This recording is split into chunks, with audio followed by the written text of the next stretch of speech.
Tu veux éviter le diabète avant qu'il ne soit trop tard? Le problème, c'est que le prédiabète arrive en silence et beaucoup de gens ignorent complètement les premiers signes. Aujourd'hui, je vais te montrer les symptômes les plus négligés qui peuvent indiquer que ton corps ne gère plus correctement le sucre. Et reste bien jusqu'à la fin, parce que le dernier signe est vraiment le plus sous-estimé de tous. Premier signe, la fatigue excessive dès le matin. Si tu te lèves déjà fatigué, même après ce que tu penses être une bonne nuit de sommeil, ça doit t'alerter. Quand ton corps n'arrive plus à transformer correctement le sucre en énergie, le résultat est direct. Tu te sens vidé, sans aucune énergie, et tu ressens souvent un énorme coup de barre après les repas. Ce n'est pas juste de la fatigue passagère. Ça peut être un signe précoce d'insulinorésistance, où tes cellules ne répondaient plus bien à l'insuline, l'hormone qui gère le sucre. Si chaque matin est un combat pour sortir du lit, écoute ce signal. Deuxième signe, tu as faim très rapidement après avoir mangé. Tu termines ton repas, et à peine 1 ou 2 heures seulement plus tard, ton estomac gargouille à nouveau. C'est un signe classique que ton taux de sucre dans le sang fait des montagnes russes. Après avoir mangé, ta glycémie monte en flèche, puis s'effondre tout aussi vite, ce qui déclenche une nouvelle sensation de faim.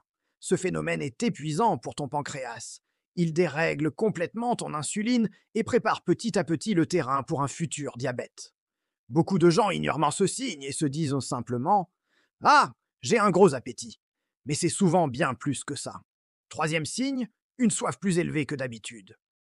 Si tu as constamment soif, même si tu as l'impression de boire suffisamment, c'est peut-être que ton corps essaie désespérément d'éliminer un excès de sucre par les urines. Pour ce faire, tes reins se mettent à travailler beaucoup plus, ce qui te fait perdre plus d'eau et donc te déshydrate plus vite. Alors attention, avoir soif ne veut pas dire systématiquement diabète, mais si c'est une soif inhabituelle et persistante, c'est un signal d'alerte à ne surtout pas ignorer. Quatrième signe, une envie fréquente de sucrer. C'est un cercle vicieux. L'insulinorésistance provoque un dérèglement hormonal qui te pousse à vouloir du sucre. Et plus tu manges sucré, plus ton corps en redemande. C'est un piège invisible mais très puissant. Si tu te reconnais dans ces situations, une envie irrépressible de chocolat ou de gâteau le soir, le besoin de terminer chaque repas par une touche sucrée ou des fringales de sucre qui apparaissent sans crier gare, sache que ce n'est pas un manque de volonté. C'est un vrai dérèglement hormonal qui parle. Cinquième signe, et celui-ci est sérieux, des picotements ou des fourmillements dans les mains ou les pieds. Même au stade du prédiabète, l'excès de sucre dans le sang peut commencer à endommager les petits nerfs, surtout aux extrémités du corps.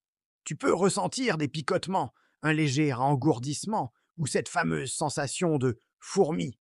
Beaucoup de gens mettent ça sur le compte d'une mauvaise position et n'y prêtent pas attention, alors que c'est un signe neurologique qui montre que quelque chose ne va pas. Sixième signe, la prise de poids autour du ventre. Cette fameuse graisse abdominale, ce n'est pas juste une question d'esthétique, c'est un marqueur direct de la résistance à l'insuline.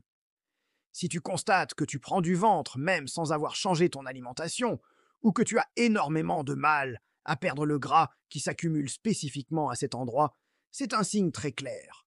Ton corps n'arrive plus à utiliser le sucre comme énergie, alors il le stocke massivement sous forme de graisse. Et sa zone de stockage préférée, c'est le ventre. Et enfin, le septième signe, l'un des plus courants et pourtant l'un des plus ignorés, la somnolence juste après les repas. Tu viens de manger, et à peine 20 à 30 minutes plus tard, une vague de fatigue t'envahit. Tu as juste envie de faire une sieste. Ce n'est pas normal. C'est le signe que ton repas a provoqué un pic de glycémie trop important, et ton corps lutte pour essayer de la stabiliser. Cette somnolence post-repas est un des indicateurs les plus fiables et les plus précoces du prédiabète. Pour conclure, le prédiabète est silencieux, mais ton corps, lui, t'envoie des signaux. Si tu en reconnais plusieurs parmi ceux que j'ai cités, surtout ne panique pas, mais prends ça très au sérieux. La bonne nouvelle, c'est qu'à ce stade, tout est réversible. L'alimentation, l'activité physique et de bonnes habitudes peuvent complètement renverser la situation. Like cette vidéo si tu veux une partie 2 où je te montrerai les meilleurs aliments qui stabilisent la glycémie et préviennent le diabète. Merci d'avoir regardé et à bientôt